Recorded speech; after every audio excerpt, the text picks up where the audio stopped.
આજ રોજ ધંધોડા આનંદ ફળિયા પ્રાથમિક શાળા તાલુકો જિલ્લો છોટાઉદેપુર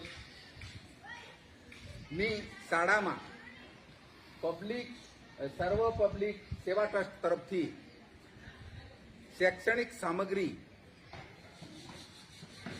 એના પ્રમુખ શ્રી આકાશભાઈ તરફથી આપણને આ નોટબુક મોકલવામાં આવેલી છે. તો એમને આપણે શાળા પરિવાર તરફથી ખૂબ ખૂબ શુભેચ્છા મેં પાઠવું છું. સાથે સાથે એમના આ સર્વ પબ્લિક સેવા ટ્રસ્ટ ઉત્તરોત્તર પ્રગતિના પંથે આગળ વધે અને આવા જરૂરિયાતમંદ બાળકોને આવી સામગ્રી ઉપલબ્ધ થાય તો એ ભવિષ્યમાં એમનું જીવન પણ સાર્થક બનાવી શકે.